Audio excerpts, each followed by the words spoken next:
Hola, ¿cómo estás? Te doy la bienvenida a este canal. Me da muchísimo gusto verte. Mi nombre es Gisela Cante y soy autora del libro El Camino hacia la Libertad, en el cual abordo temáticas que te ayudarán a sentirte mucho más libre y más enfocado en aquello que quieres lograr. Así que la libertad es un tema muy amplio, pero vamos distribuyendo cada uno de los aspectos que la abarcan de una forma muy puntual. Y el tema que te traigo el día de hoy seguramente te vas a identificar porque todos tenemos una familia, todos de cierta forma hemos tenido algún momento de desacuerdo, algún momento de etiquetado de algún tío, de algún primo, de tus mismos papás, de los abuelos. Siempre cuando nosotros vamos creciendo y vamos conviviendo con todas estas personas de manera natural desde pequeños, pues te van diciendo cosas que no necesariamente son malas ni lo hacen con mala intención, sin embargo pueden tener una connotación mala o buena dependiendo cómo tú lo interpretes. También es importante reconocer, bueno, pues qué lugar en la familia tienes y bueno, siempre es importante identificar cuáles son aspectos que yo tengo de mi familia y que de cierta forma impiden lo que yo quiero lograr, o cómo eso que me dijeron de niño lo puedo utilizar para poder impulsarme y hacer aquello que quiero lograr. Te voy a dar un ejemplo. Yo soy la más pequeña de mi familia y pues me decían que era yo rebelde, necia y exploradora, ¿no? Que me gustaba andar yendo a lugares en donde no. Y bueno, otro cuarto elemento que me acabo de acordar es que siempre vivía hacia el futuro. ¿Cómo lo aplicaba y por qué me decían esto? Bueno, pues yo iba al kinder y mis hermanos pues eran mucho más grandes. Entonces cuando yo llegué al kinder, pues mi hermana inmediata pues pasó a la primaria. Entonces yo siempre quería estar como con ellos, estar conviviendo. Sin embargo, al final, pues yo lo que hacía era escaparme del kinder. Imagínate una niña de kinder escapándose para poder ir a la primaria y convivir con su hermana. Entonces, pues bueno, yo ahí rompí las reglas de no quedarme en las clases de baile y me iba a las del coro de la primaria. Y bueno, mis papás se dieron cuenta cuando fue a ver qué traje me tocaba y pues la maestra dijo, oiga, pues yo no conozco a su hija. Y decía, pero pues si yo traigo todas las mañanas a mi hija, dijo, sí, pero pues nunca ha venido. Y entonces, bueno, ya platicando, pues ya les comenté que yo no iba a las clases de baile, sino iba a las de coro, pero no era porque me gustara cantar, simplemente era porque quería estar con mi hermana. Entonces, ¿qué te quiero decir con esto? Cuando yo me doy cuenta que desde niña yo siempre pensaba hacia el futuro y estaba en el kinder y ya me quería ir a la primaria, estaba en la primaria y me preparaba a irme a la secundaria, eso es una característica que ahora en mi trabajo lo uso a mi favor, que es la prospección. Entonces, es algo que viene de mi pasado, no lo niego, lo acepto, lo integro y entonces lo utilizo a mi favor para aquello que quiero hacer. Otro aspecto importante, me decían, oye, es que eres necia.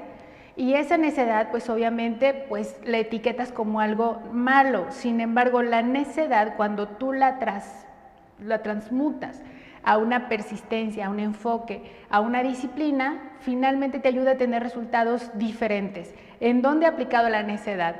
En el ejercicio.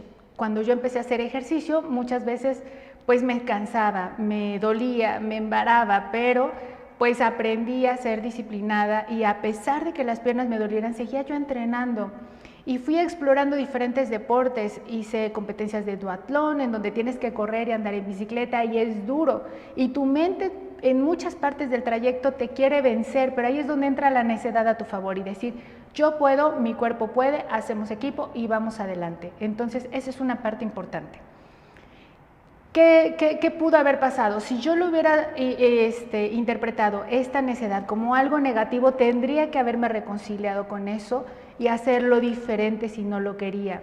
En este caso yo veo la necedad como algo positivo que puedo usar a mi favor, entonces lo veo, lo agradezco y lo integro. ¿Qué aspectos sí, pues a lo mejor pudiéramos cambiar? La relación con el dinero.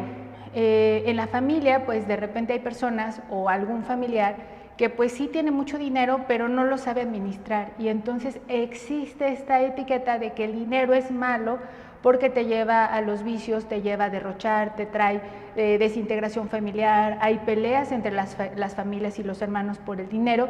Ese es algo, un escenario que pues yo lo vi, pero no lo reconozco, o sea, gracias a que lo veo, lo puedo cambiar. Entonces identifico aquello que está ahí, que me está impidiendo avanzar en lo económico. Y me di cuenta de que yo lo que ingresaba lo gastaba, lo ingresaba lo gastaba, y me daba miedo tener dinero porque lo podía perder, porque me podía llevar a los vicios. Y entonces tuve que hacer un ejercicio de desengramaje para poder cambiar y repolarizar esa idea. ¿Cómo se hace este ejercicio? Primero lo que tienes que hacer es vivir un proceso importante de autoconocimiento y de reflexión para reconocer todo aquello que hay en tu familia y que tú lo ves. De eso, reconocer si hay algunas creencias que son las que te hacen actuar. De esas creencias, identificar con cuáles sí estás de acuerdo, con cuáles no estás de acuerdo. Con las que sí estás de acuerdo, bueno, hacerlo de manera más consciente y canalizarlo hacia aquello que tú quieres hacer. Pero con las que no estás de acuerdo, tienes que escribirlas tal cual te llegan. Y entonces las vas a poner del lado izquierdo en una lista. Posteriormente las vas a escribir nuevamente del lado derecho, pero de una forma positiva. Por ejemplo, el dinero lleva a la infelicidad, a la desintegración familiar y al abuso. Y entonces la nueva frase es: el dinero me permite vivir momentos importantes con mi familia, me permite proporcionar una vida de calidad y me da seguridad. Entonces, las variables que tenía yo consideradas en el primer punto, las cambio en el segundo, y entonces esa la tengo que ir repitiendo de manera constante hasta hacerla mi realidad. ¿Qué ejercicio te recomiendo? Hay uno que a mí me ha funcionado, que es el 3x33. Entonces tienes que escribir estas nuevas frases, nuevas creencias que vas a instalar en tu inconsciente, de manera que las pongas en pluma roja 3 veces, 33 veces durante 3 días. Entonces, tú vas a escribir del lado izquierdo todas las creencias que te das cuenta que son limitantes, después las vas a poner en creencias que ahora son nuevas de acuerdo a tu nuevo proyecto, lo que quieras hacer, y después irlas repitiendo por 3 días, 33 veces, escribirlas. El escribir realmente es un ejercicio que te ayuda a ir reprogramando este inconsciente. Si pudieras poner un poco de música clásica que te ayude a abrir este campo de espectro de absorción de nueva información de tu cerebro, pues ayudaría mucho. Si lo quieres hacer así en tranquilo, bueno, también está bien. Bueno, ese es el segundo aspecto. El siguiente es la comunicación y la empatía. Para poder sanar a tu familia, pues muchas veces te das cuenta que todos los problemas, o la mayoría de ellos, se detonan por una mala comunicación. Entonces, cuando tú no tienes una buena comunicación y hay interpretaciones y se hacen chismes y demás, si tú te das cuenta, hay muchas veces que las familias se dejan de hablar o se distancian por un malentendido. Entonces, la comunicación es súper importante, y a veces tú dices las cosas con una intención, pero se interpretan con otra, con la historia y las creencias de la otra persona. En este caso, yo lo que te recomiendo es validar y asegurar que aquello que tú dices se está entendiendo de la manera y la intención que tú tenías, y si no es así, bueno, corregirlo y cambiarlo. También hay ejercicios de empatía para identificar si esto que tú estás diciendo, pues realmente la gente lo está conectando, y eso te lo va a decir el lenguaje corporal, sus gestos, sus caras, sus movimientos, y eso te van a dar pistas para saber si lo están interpretando como tú quieres o no.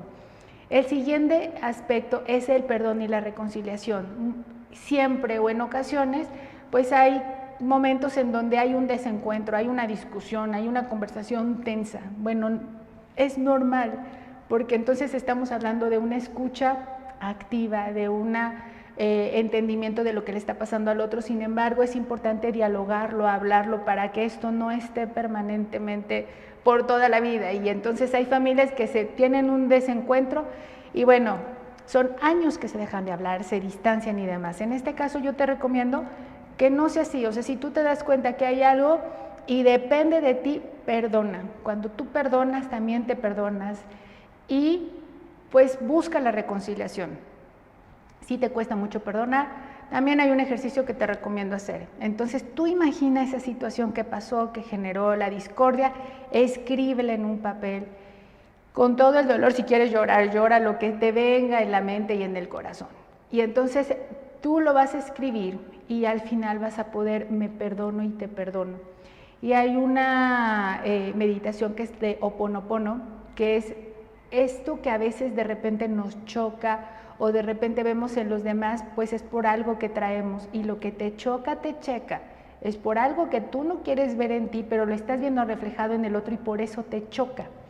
Entonces vas a decir, lo siento, perdóname, gracias, te amo. ¿Por qué vas a poner esto al final? Porque yo sé que tú no tienes la intención de hacer mal o de afectar a la otra persona. Por eso es lo siento. Después viene la parte del perdón, porque lo hiciste de manera inconsciente. Gracias, porque asumes que te dan el perdón y entonces das las gracias por adelantado y al final cierras con un te amo, porque son tu familia. Entonces siempre el vivir este proceso de manera inconsciente, tú solito, escribiéndolo, ayuda a que tengas más paz, de tal forma que cuando veas a la persona ya en físico tengas tus ideas más ordenadas y sea más fácil abrir esa conversación complicada. Y el cuarto aspecto es siempre creando experiencias positivas. La vida es muy corta y siempre hay que estamos acostumbrados al dar. Oye, el 14 de febrero te doy algo, oye, el Día de las Madres te doy algo, pero al final creo que lo que nos llevamos al otro plano es las experiencias que vivimos. Mi abuelita decía, lo comido, lo bebido y lo bailado nadie te lo quita, y sí, el bailar, el ir de campamento, el explorar nuevos lugares, pues siempre es una bonita experiencia que vale la pena vivir. Así que trata de tener experiencias de valor con tu familia, salir de la caja, hacer cosas desafiantes y darle vida a los años.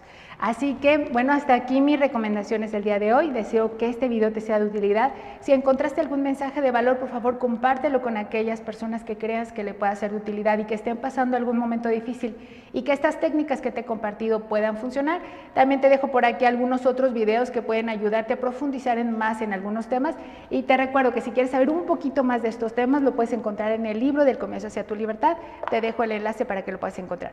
Muchísimas gracias y nos vemos en el siguiente video. Bye bye.